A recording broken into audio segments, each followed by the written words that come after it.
Well, you've heard the saying, haven't you?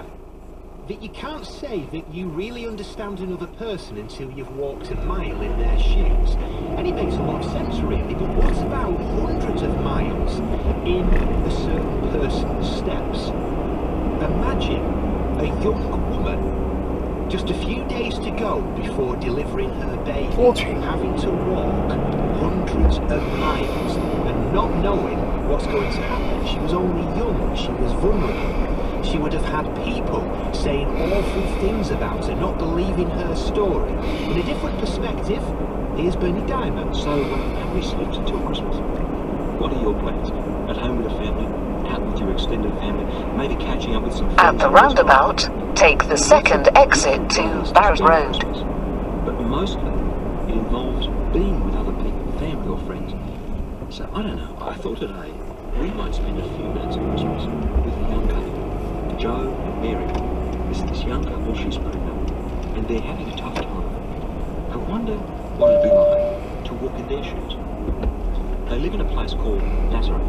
Now, Nazareth is part of a country that's occupied... In 3/4 of a mile, turn right onto A146. And one of the things that the Romans were very good at was the big strength of the Roman Empire was their administration. And Augustus decides that he's going to have a census and count the number of people that live in the various countries. Now these days, of course, the census forms are delivered to our homes. Every 5 years where I live, I think the next one's due next year. But back then, to be counted, they had to travel back to their ancestral home. And for Joe and Mary, that meant a trip from Nazareth to Bethlehem. Well, how far is that? About 150 kilometres, 90 miles. Well, that's not too bad. Only an hour and a half down the freeway in the family car with CD on. Hang on a minute. Hang on a minute. They had to do this by foot. Now, fortunately, they had a donkey for Mary to ride on. But it was really hilly country that they had to travel through. There were some tracks, and they had to do some stuff cross-country, and maybe the odd road for them to travel on. Who knows what the weather was like. At best, you could hike maybe 30 kilometres, 20 miles in a day, over hill and dale. But hang on, Mary's heavily pregnant. Now, she's in the last few weeks before she's about to deliver this baby, so the baby's dropped, and she's riding on this donkey. I don't know, I think at best they could have covered half that distance. So in reality, this trip from Nazareth to Bethlehem was about a 9 or a 10-day journey. Maybe there was the odd inn to sleep at, maybe they couldn't afford it, maybe they spent some nights sleeping out, sleeping at rough. How do you think Mary was feeling, almost due to deliver this baby? It's funny how this stuff never makes it into our trite little Christmas pantomime view of what Christmas is all about. And all the time on this journey, 9 or 10 days, kicking away inside her tummy is this little fella. They were going to call him Josh. That's short for Joshua, which is a Hebrew word that means God's salvation or saviour. The English version of the Greek version of the Hebrew word is Jesus. Josh's mum and dad, well, they were just teenagers really. They were engaged, not yet married. And here she is, her tummy's sticking out for all the world to see that she's pregnant.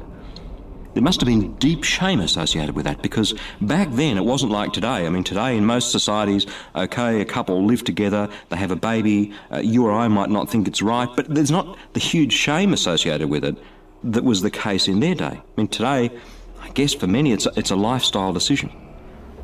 Several months before, an angel had appeared to Mary and said, God is going to come and you are going to fall pregnant with a child, and that child will be the Messiah. That child will be the one that God chooses to save the whole world, and you'll call him Jesus. And she was overwhelmed.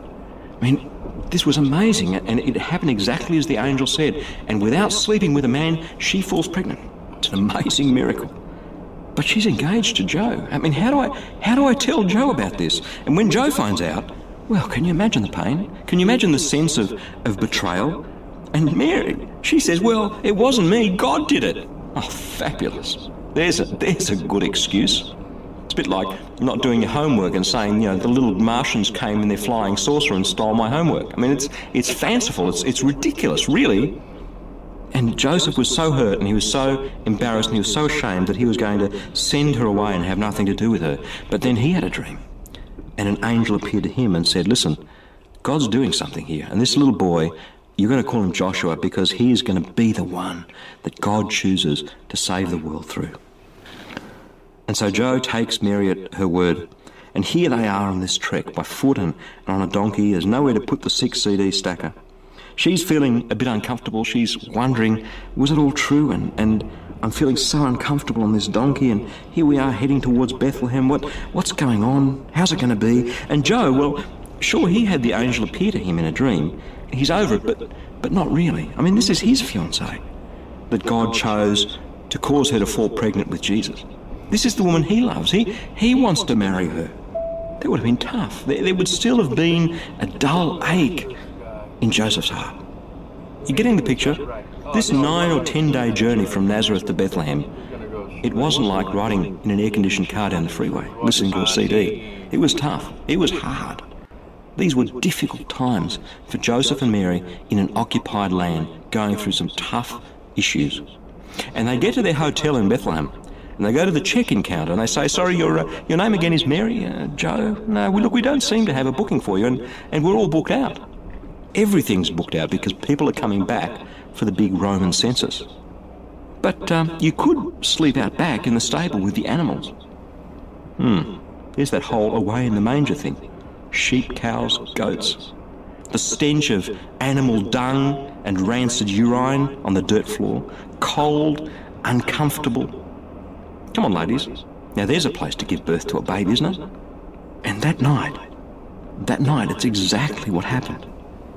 At Jesus' very first breath, he inhaled that stench of the animals.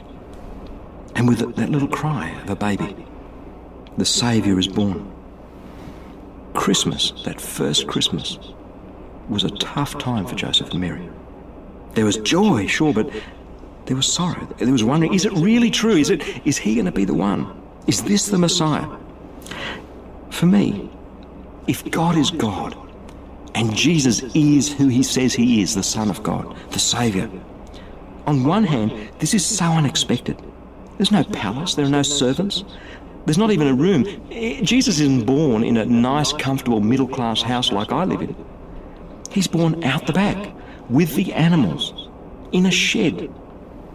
But then when you look at who Jesus was, who he became when he grew up, and you see God in him, you see this Jesus who loved people no matter what, who was so passionate about people around him and loving them and touching them and healing them and setting them free from the sort of religious oppression that was being pushed around at the time. When you look at that Jesus, you think, he's the only person in history who could ever have chosen the time and the place of his birth, and he chose a stable with some animals. And you think, that is so Jesus, that is so God, that is so authentic. What do you think? I love the fact that Jesus didn't come in a palace. I love the fact that Jesus came in this way, to identify with you and me, to say, I'm real, I'm here for you. This is a gritty reality. I love you. What do you think about Christmas? Have a great one.